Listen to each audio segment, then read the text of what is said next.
It's time for draft 2.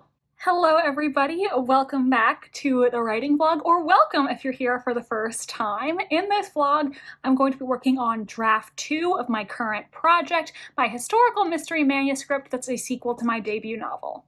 In my previous vlog, I said that I was going to start draft 2 very shortly after draft 1 and then take a break before draft 3. And that's because I already have ideas of things that I think need to be edited in this manuscript. Since I have worked with a literary agent and a professional editor now, I think I am a little bit better at self-editing myself and recognizing the things that I need to work on. So as I was writing this first draft, I definitely found myself thinking about things in my head, even though I was trying just to focus on the first draft. But that's okay, now I'm working on draft 2 and I am excited about it. I've already worked through several chapters and the approach I've been using is having draft 1 open on one side of my screen and draft 2 opened on the other side of the screen. In the past, when I've done a second draft, I have merely saved a copy of draft 1 and renamed it draft 2, but this time I'm doing it a little differently. I remember one time on social media, I saw a writer say that when they are doing a second draft, they rewrite the entire first draft from memory. They do not look at draft 1, they rewrite the entire thing. And that's not what I'm doing. However, the person's logic for doing this thing that sounds pretty crazy was because they figured if as they're rewriting something, they didn't even remember to include it, then it probably wasn't important and didn't need to be in the first draft anyway. And that logic to me did make sense. I understand their point there. However, I do not want to have to rewrite my entire first draft. That would take so long. But what I decided to do was to create a blank document and then retype the draft using my first draft to follow along with. I figured if I'm going to the effort of retyping everything, and there's a part that I don't feel like typing, that's probably because on some level I know that it doesn't need to be there. Or at the very least, I will copy just a few paragraphs and edit those paragraphs before moving on to the next part.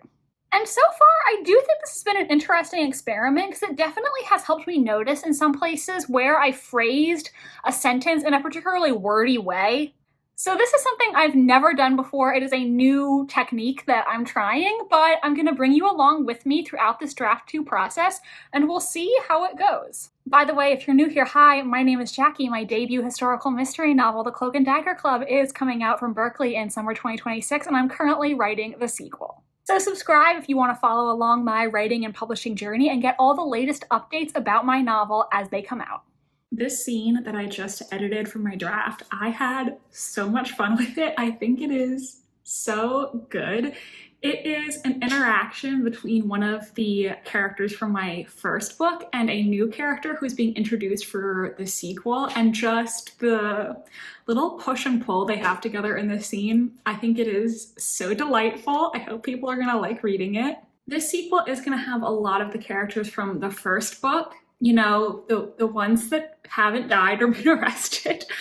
And I do think there are some characters introduced in this sequel who, if there is a third book and potentially beyond, if readers like them, they are people that we might see again. So I think that's gonna be really fun. Another thing is, as I've mentioned before, I track my word counts in this notebook, though it is a little harder with draft 2 because, you know, it's easy when you're writing a scene from scratch to just look, okay, how many words is this chapter? I'm gonna add that to my notebook.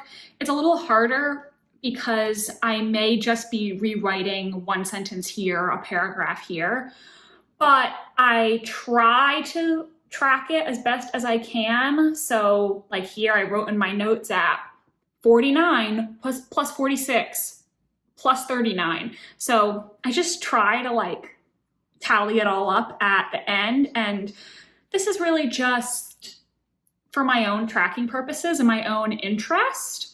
I do wonder if in the future it might be better to focus less on the word counts and more so every day write down what I worked on that day.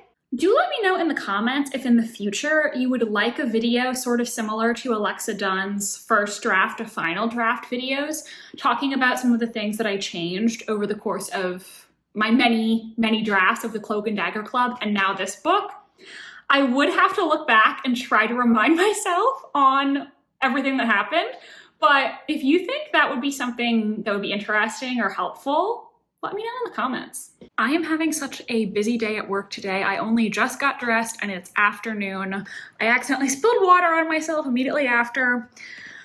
But I just wanted to come on here really quickly and discuss AI and share my beliefs on it, because yesterday I posted on my Instagram story a statement that was going around saying that I do not believe in the use of AI in creative fields. I do not believe using AI to write. I do not believe in using AI art because it is theft. AI is trained on stolen data from creatives without due compensation, and that goes against my ethics as a creator and as a person.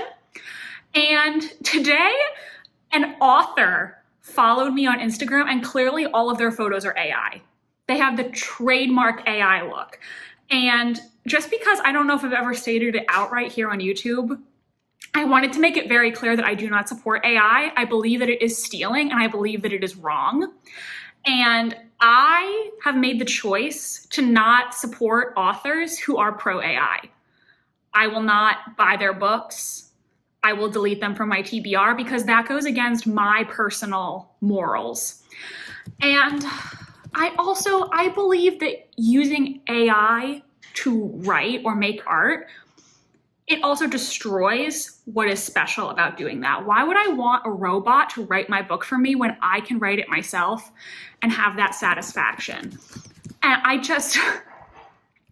I cannot believe that yesterday I posted that on my story, and now someone who's clearly using AI art on their author profile followed me. Like, it's just ridiculous. I also hope that if you're someone who hasn't been a part of the AI conversation, maybe take a moment and think about, does this align with your personal moral code? It's also terrible for the environment. So if you love the environment, don't be using ChatGPT for everything. So I hope that if you're watching this, you will take a moment to reflect on your personal ethics and whether or not using AI aligns with that. It doesn't align with mine. So that's the update. AI art is theft, remember that. Current word count of Dagger 2 Draft 2 is 33,851 words, 1,580, I think? Is that it? Yes, 1,580 words down so far, which is honestly better than I expected. And I didn't make any major changes to the plot to accomplish this so far. It's mainly just been rewording sentences, recognizing where maybe I explained things in an unnecessarily wordy way, tightening things up. So I do feel really good about that. I am approximately a third of the way through the manuscript. So if I continued at this pace, I could definitely get off the 3,000 words that I was hoping to. The only thing is I still haven't figured out these mixed media elements. I do want to keep them because I think that's a fun aspect of book 1 that I would like to have in book 2. I just don't know what these mixed media elements are going to be and where exactly I'm going to put them.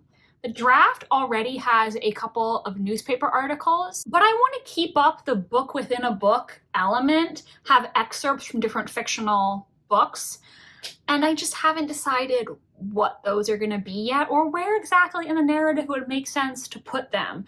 So that's something I have to figure out, and obviously that's going to be adding to my word count. I don't know. We'll see how it goes. Now this weekend I am going on a little staycation. You can see my bag right there. So I don't know how much I'll get done, but I am going to bring my laptop just in case.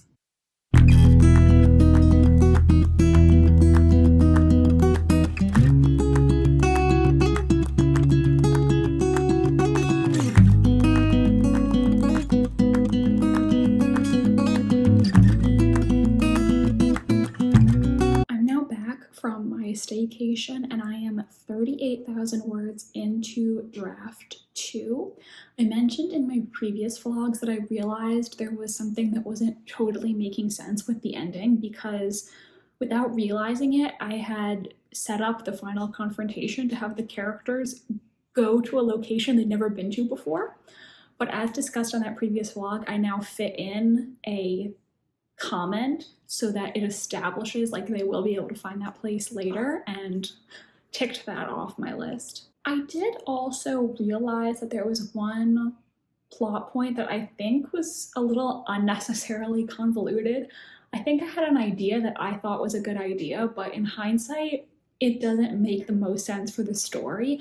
So better to save that idea for a future story where it makes more sense to include it.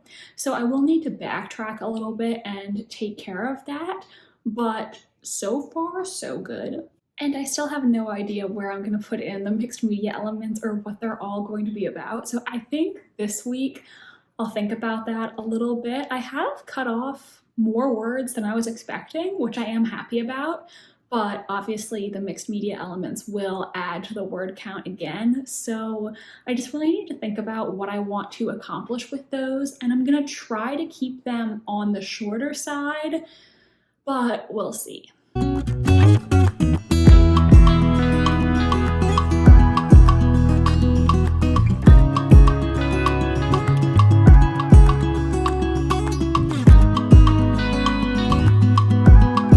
Through the first 48,241 words of my first draft, which now in draft 2 I have cut down to 46,033, and we are 51% approximately through the draft. So if I can keep this energy up in the next approximately 49%, I think I would be in better shape, because I do think my first draft was about 3,000-ish words over, and I need to add in more mixed media elements. So we'll see. I need to keep up this energy in the latter half of the book. I have been having this scene that I feel like has not been coming across the way that I wanted, so I printed it out. So without spoiling it, basically my heroine in this book kind of has two problems. There's the one problem that's a little more philosophical, where she as a woman in the public eye is kind of struggling with some of the things that are said about her and the expectations placed on her. And then she also has a more personal problem where she feels like somebody is interfering in her life. And I guess actually a third problem, because she also has to solve some murders. But the issue that I've been having is I feel like her feelings and thought process, I didn't feel like it was fully coming across, and I felt like it was getting a little convoluted, and maybe the main point that I was trying to make with this storyline was getting lost. And there's an issue because there's a moment in the book where this person that she feels like is interfering with her life does something that's out of line, and she has a very, negative reaction to it. And the reason that she has this negative reaction is because she's also internally struggling with these other things. It's kind of like, to make up a totally fictional real world example, imagine if you come home from work and your husband, who said he was going to take out the trash, forgot to take out the trash, and you get so pissed at him. It's not 100% just about him not taking out the trash. It's also about you feeling like people don't follow through with their promises to you and that people take you for granted. And so maybe you're actually yelling at him about the trash, but it's about more than the trash. That's just the best metaphor that I can think of. Yesterday, I got to that part of the book and I edited it, but even as I was reading over the edited version, I still felt like it wasn't totally coming across how I wanted it to. So what I did is in my notes app, wrote down, what is it that's really bothering my main character? How would she explain what's going on with her if she had to? And then I rewrote that scene in a totally blank document so that I wasn't just copying and pasting things that I had before. I was rewriting it from scratch, and obviously the lines and parts of it that I thought were really important were still in there, but I wasn't just staring at what I already had and trying to make it fit. And so now that version I've printed out so I can look back over it and see if I feel like it's making more sense and coming across the way that I want. And I do think now it is more so what I was hoping for. I think her struggle and what she's going through is now a little clearer. So I feel like this was a helpful exercise. And I do think sometimes when you're editing, it can be helpful just to take something that's not working and start it fresh instead of just trying to copy and paste certain lines or rearrange them in a different order. Like, just open a new document and start fresh. Right now I'm getting ready to go play trivia. My stepsister is in town, so me, her, and my mom, we're all gonna go play trivia together. But one thing that I forgot to mention is I did last week plan out my ideas for the mixed media elements and where I think each one should go, because I want these mixed media elements to thematically or plot-wise parallel things that are happening in the story rather than merely being a cool thing that's tacked on there. And I do think I figured out what I can do for all of these and where they all can go. I have not written any of them yet, so that's going to be something that I'm going to do in this draft, but I have ideas for all of them figured out, and that's something that I took off my plate.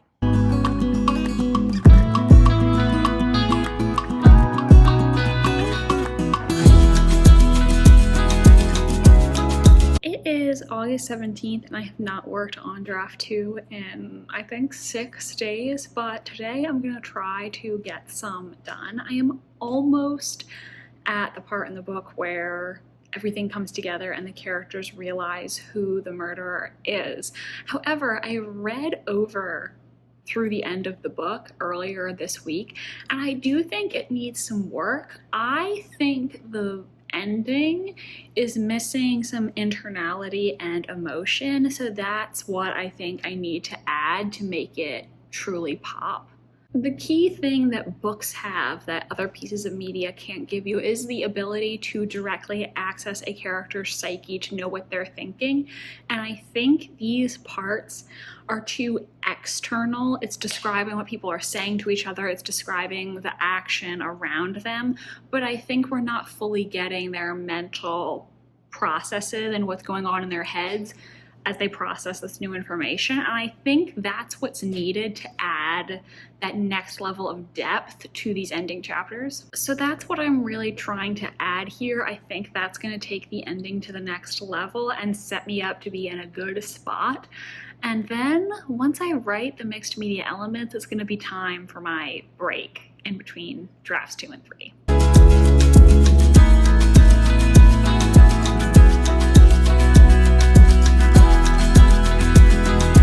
It's 5:30, so time to call it quits for the day, but I am 77,000 words into draft 2. It's a very exciting time. I got to the part where my main character, she realized who the killer is, and now she's going to explain her deductions to everybody else, and they're gonna have to try to stop the killer. Like I said, when I reread these chapters, I did think they were missing a bit of internality and internal emotion, so I'm trying to add that back in without bogging the scene down or increasing the word count too much. And to be honest with you, a lot of times when I have a scene that I feel like isn't really paced right or isn't working, a lot of times it's because it needs more of that internality and emotion. Internality is what makes books different from all other forms of media, because we are able to be directly in a character's subconscious and get to know them in a way that we'll never be able to know another human being in real life. And internality is a really hard thing to master. I am going to tell a story that I told before, but the first manuscript that I wrote, which I did not get any offers of representation on, I submitted my query letter to the Shit No One Tells You About Writing podcast, and they critiqued my query letter and opening pages on the podcast. And they did tell me they thought I was a good writer. But there was one thing that Cece, one of the agents on the podcast, said, which was that she felt like my pages needed more internality. And at the time, I was perplexed by this feedback, right? Because I listened to their podcast all the time. I knew how important internality was. And as I was writing, I felt like I was doing a good job at incorporating internality throughout all my scenes. So when she gave me that feedback, initially I was like, I have no idea what she's talking about here. I have internality in these pages. But then I looked back again and I realized there were so many opportunities to take it further that I hadn't acted on. Your character's internality should not merely just be them reacting to what is happening to them. It should also be them thinking about what could be happening. If somebody knocks on the door, they have to have a guess about who it is. So if you ever think that you've mastered internality, maybe take a second look and confirm to yourself that you are seizing all the opportunities. Is your character not merely reacting to external stimuli, but also thinking, theorizing, having hopes, dreams, imagining what could possibly go right or what could possibly go wrong? Because that is equally as important to internality and is going to make your scenes and your characters just next level. I checked while I was working on this today, and I have cut out a little over 3,000 words from the manuscript so far. I do need to add a little bit more to the end here and also incorporate the mixed media elements. So I don't know what the final word count is ultimately going to be. If it's somewhere around 90,000, I would feel great about that, but we'll see how it goes. Hello everybody, it's Friday and it is currently thunderstorming, so sorry for the dim lighting in here, but I only have 2 more chapters left to edit for this book. 2 chapters and the epilogue, I think. So really close to being done, and then I just have the mixed media elements after that.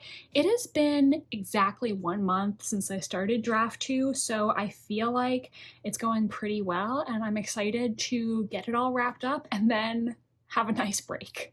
Another random thing that I did this week is in the 2026 debut authors Discord, people were talking about how do you make your author signature, because obviously you don't want your signature when you're signing books to match your legal signature.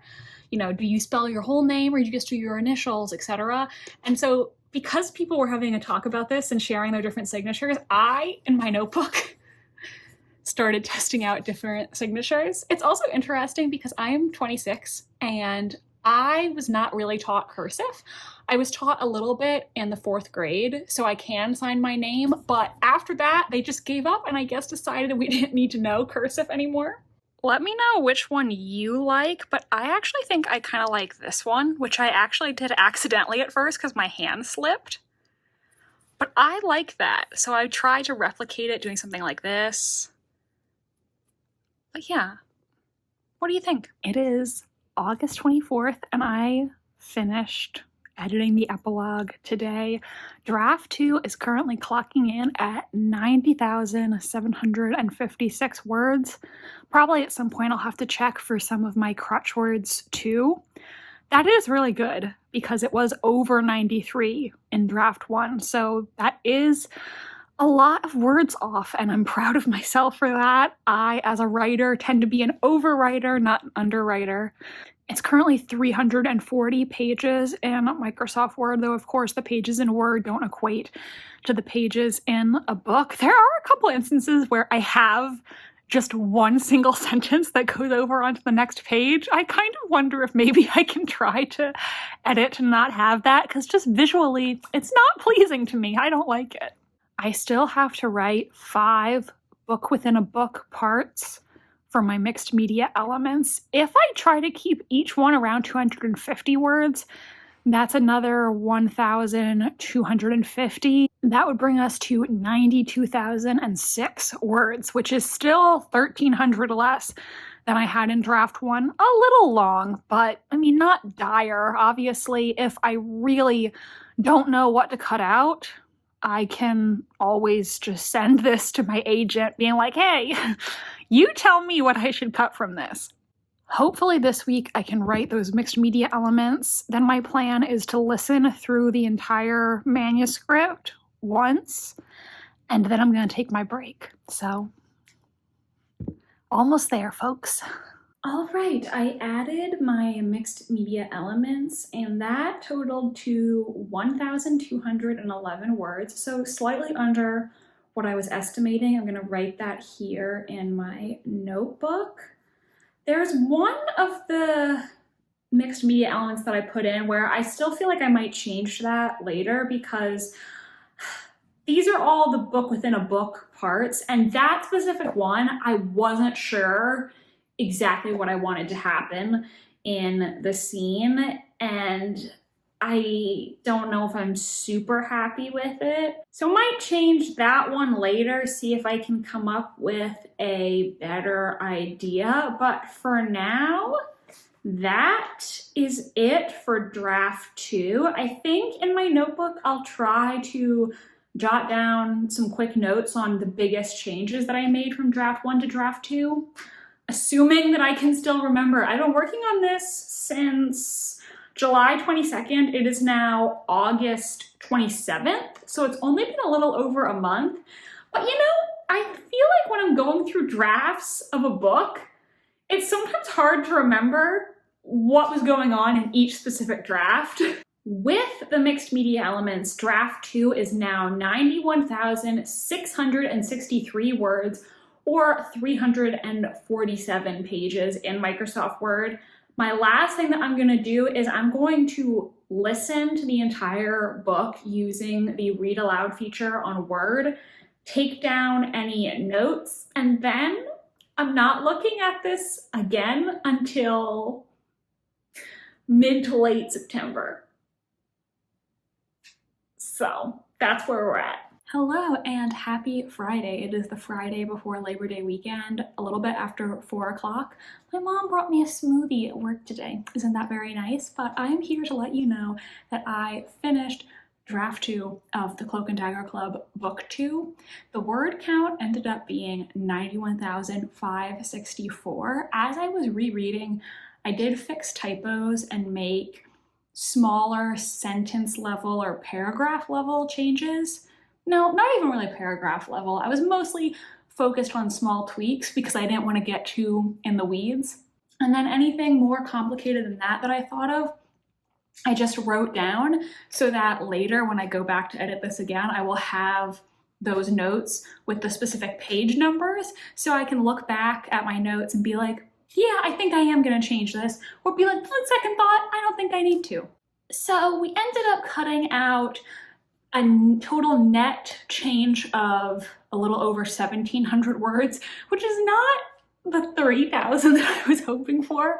But you know, I have my agent and my editor, and if they really feel like that extra 1,500 words is a huge deal, then they can give me suggestions. But for right now, I feel like that's good. So now I'm going to take a 1 month break, hopefully 1 month, and I will check back in with you all at a later date. Make sure to give this video a like if you enjoyed, and subscribe to my channel if you want to see more from me. If you'd like to watch another one of my videos, why don't you watch this one where I shared my successful query letter for the Cloak and Dagger Club that got me an agent and a book deal. Thank you all so much for being here today. I really appreciate your support more than you know, and I will see you next time. Goodbye.